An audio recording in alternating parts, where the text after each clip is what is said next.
Hello everyone, ఎలా ఉన్నారు? Welcome back to our channel guys. నేను రీసెంట్గానే మూవీ చూసాను. మూవీ నేమ్ వచ్చేసి ఇంపెటికోర్. ఇది ఒక Indonesian horror thriller movie guys. ఇది ఒక సూపర్ న్యాచురల్ థ్రిల్లర్ కూడా. నేను ఈ మూవీ కొంచెం లేట్గా చూశాను, దాని తర్వాత మాత్రం ఒక మంచి ఎక్స్పీరియన్స్ అనిపించింది. క్రెడిట్స్ అన్ని తీసేస్తే ఈ మూవీ రన్ టైం దాదాపు 1 hour 45 minutes ఉంటుంది. అడల్ట్ కాంటెంట్ పెద్దగా ఏం లేదు, కానీ కొన్ని హారర్ ఎలిమెంట్స్ అండ్ కొన్ని బ్లడీ సీన్స్ ఉంటాయి. కొన్ని టెన్షన్ పెట్టే మూమెంట్స్ కూడా చాలా బాగానే తీశారు ఈ మూవీలో. సో అవి ఓకే అనుకుంటే ఫ్యామిలీతో కూడా మూవీ చూడొచ్చు, కానీ చిన్నపిల్లలు అయితే చూపించకండి.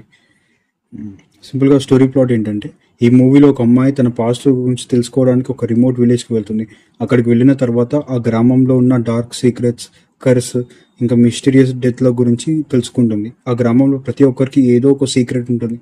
సో ఆ అమ్మాయి అసలు ఆ కర్స్ నుండి బయటపడుతుందా, లేక ఆ గ్రామం నుంచి సేఫ్గా బయటపడుతుందా, అసలు ఏం జరిగింది అనేది మెయిన్ స్టోరీ మనకి. నాకైతే ఈ మూవీ చాలా ఇంటెన్స్ అనిపించింది గాయస్. ఫస్ట్ ఈ స్టోరీ చాలా కొత్తగా ఫీల్ అనిపించింది. మనం చూసే రెగ్యులర్ హారర్ మూవీస్లా కాకుండా జంప్ స్కేర్స్ బదులు మనకి స్లో బిల్డింగ్ అట్మాస్ఫియరిక్ థ్రిల్లర్ వేలో మనకు ప్రజెంట్ చేస్తారు. మనకు ఆ విలేజ్ అట్మాస్ఫియర్ బాగానే క్రియేట్ చేశారు. అదే మూవీకి పెద్ద ప్లస్ పాయింట్. సినిమాటోగ్రఫీ అయితే టాప్ నాచ్. ఆ గ్రామం, ఆ డార్క్ విజువల్స్, నైట్ సీన్స్ చాలా రియలిస్టిక్గా మనకు ప్రజెంట్ చేశారు. మనకు అక్కడ ఉండి చూసినట్టు అనిపిస్తుంది. మ్యూజిక్ కూడా బాగానే ఎఫెక్టివ్గా ప్రజెంట్ చేశారు. కొన్ని సీన్స్లో మనల్ని నిజంగానే టెన్షన్ ఫీల్ అయ్యేటట్టు చేశాయి. అండ్ యాక్టర్స్ పర్ఫార్మెన్స్ కూడా చాలా న్యాచురల్గా పర్ఫామ్ చేశారు. మెయిన్ లీడ్ యాక్టర్స్ కూడా చాలా న్యాచురల్గా వచ్చేసింది. ఆమె ఎలివేషన్స్ కానీ, ఎమోషన్స్ కానీ అన్నీ మనకి చాలా కనెక్ట్ అయ్యే విధంగా చేశారు. సపోర్టింగ్ క్యారెక్టర్స్ కూడా బాగానే రియలిస్టిక్గా పర్ఫామ్ చేశారు. కొన్ని సీన్స్ చాలా బ్రూటల్గా ఉంటాయి గైస్, కొంచెం డిస్టర్బెన్స్ లాగా కూడా అనిపిస్తుంది, కానీ అదే మూవీకి మరింత ఎఫెక్టివ్గా అనిపించింది. క్లైమాక్స్ కూడా చాలా సాటిస్ఫైయింగ్ వేలో మనకు తీశారు. స్టోరీకి సరిపోయేలానే బాగానే ఎఫెక్టివ్లో మనకు ప్రజెంట్ చేశారు.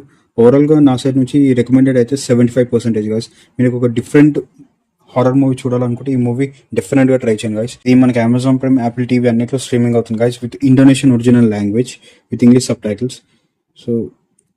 సో ఇది గాయస్ రివ్యూ. మీకు ఈ మూవీ కనుక నచ్చితే ఎలా ఉందో చెప్పండి, కామెంట్ సెక్షన్లో షేర్ చేయండి. వీడియో నచ్చితే లైక్ చేయండి, సబ్స్క్రైబ్ చేయండి గాయస్ మన ఛానల్కి. Thank you for watching our video guys. ఈ మూవీ మీరు ఒకవేళ ఆన్లైన్లో చూడాలనుకుంటే డిస్క్రిప్షన్లో నేను లింక్ ఇస్తాను. ఆ లింక్ మీద క్లిక్ చేసుకుని చూసేయండి గైస్. మనకి ఇండోనేషియన్ లాంగ్వేజ్లో with English subtitles streaming అవుతుంది. Thank you for watching our video guys. Bye.